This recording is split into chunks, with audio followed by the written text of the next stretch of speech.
Assalamualaikum warahmatullahi wabarakatuh. Perkenalkan, nama saya Ananda Bunga Mesyuri dengan NIM 22016083.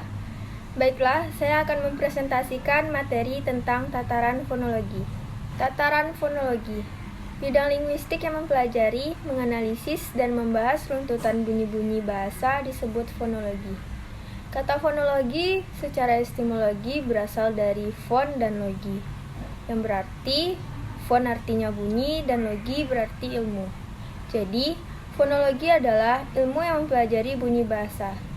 Berdasar objek kajiannya, fonologi dibedakan menjadi dua, yaitu fonetik dan fonemik. Pengertian fonetik. Fonetik berasal dari bahasa Inggris phonetics, yang berarti ilmu yang mempelajari bunyi-bunyi bahasa. Fonetik mempelajari seluruh bunyi bahasa yang ada di dunia.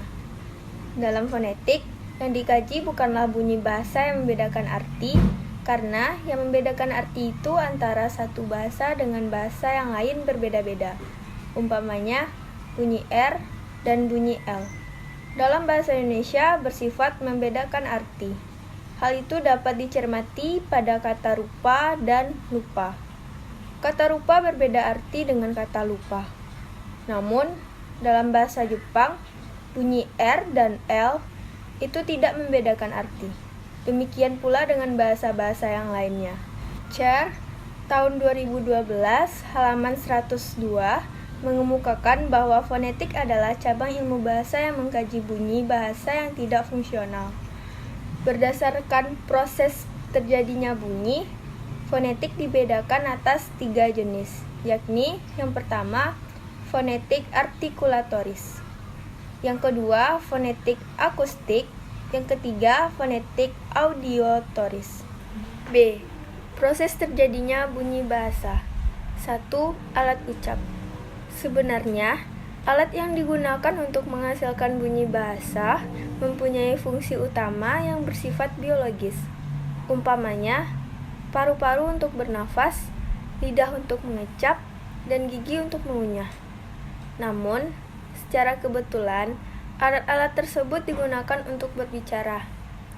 Menurut Hussein dan Surdaryat, tahun 1997,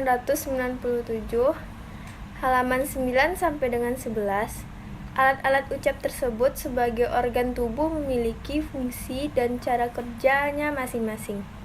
Alat ucap tersebut antara lain yaitu A. Paru-paru, B. Pangkal tenggorokan, C. Katup pangkal tenggorokan atau epiglotis, D. Rongga tenggorokan atau faring, E. Langit-langit lunak dan anak teka, F. Langit-langit keras, G. Gusi dalam, H. Gigi, I. Bibir, dan J. Lidah terdiri atas akar lidah, pangkal lidah, tengah lidah, daun lidah, dan ujung lidah. Yang kedua, aliran udara. Aliran udara adalah fondasi dari segala macam bunyi. Udara dihasilkan oleh suatu mekanisme udara. Mekanisme aliran udara tersebut ada 3 macam, yaitu A. Mekanisme aliran udara paru-paru, B. Mekanisme aliran udara glotal, C. Mekanisme aliran udara langit-langit lunak. Tempat bunyi bahasa dihasilkan dinamakan artikulasi. Proses terjadinya bunyi bahasa disebut dengan proses artikulasi. Dan alat yang digunakan untuk menghasilkan bunyi bahasa disebut artikulator. C. Klasifikasi bunyi bahasa. Berdasarkan ada tidaknya hambatan udara, bunyi bahasa dibedakan atas 2 macam, yaitu 1. Konsonan. Konsonan terbentuk bila aliran udara dari paru-paru yang mengalir keluar mendapatkan hambatan, rintangan, gangguan pada salah satu titik pertemuan 2 buah alat ucap. Yang kedua, vokal. Vokal adalah bunyi bahasa yang dihasilkan oleh alat ucap tanpa adanya hambatan, gangguan, rintangan terhadap udara yang mengalir keluar dari paru-paru. Dalam pembentukan bunyi bahasa yang berupa vokal, tidak kenal artikulasi. Selanjutnya, fonemik. A. Pengertian fonemik. Fonemik adalah bidang ilmu bahasa yang khusus mempelajari bunyi-bunyi bahasa yang signifikan.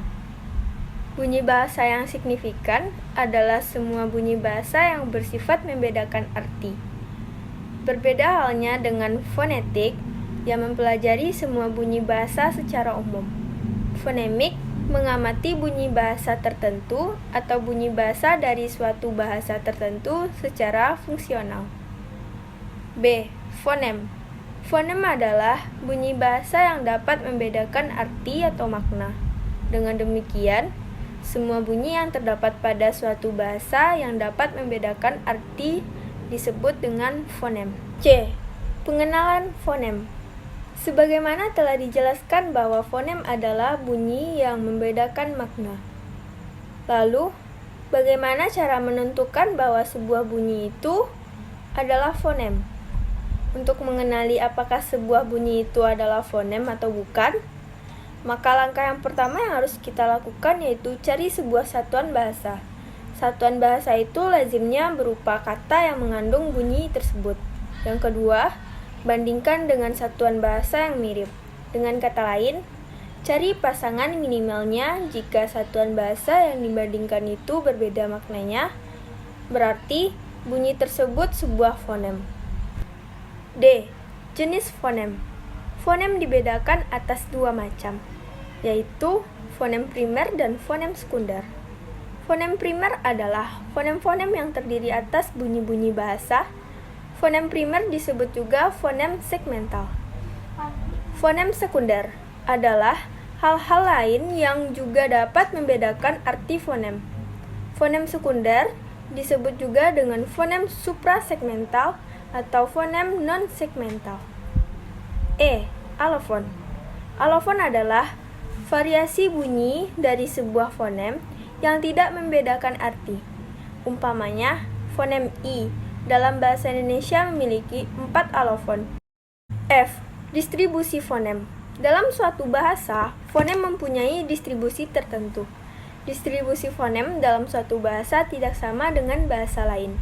Sebuah fonem dapat menempati posisi awal, tengah, dan akhir pada sebuah kata.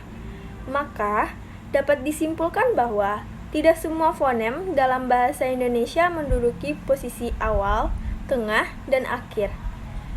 Fonem C, V, Z, N, Y, W, dan Y hanya dapat menempati posisi awal dan tengah.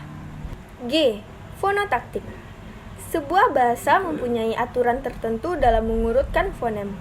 Aturan-pengaturan fonem untuk membentuk suatu fonologis yang lebih besar dalam bahasa dinamakan fonotaktik. Satuan fonologis yang dimaksud adalah suku kata atau silabel. Menurut Kencono pada tahun 1997, halaman 34. Baiklah, sekian presentasi dari saya. Terima kasih. Assalamualaikum warahmatullahi wabarakatuh.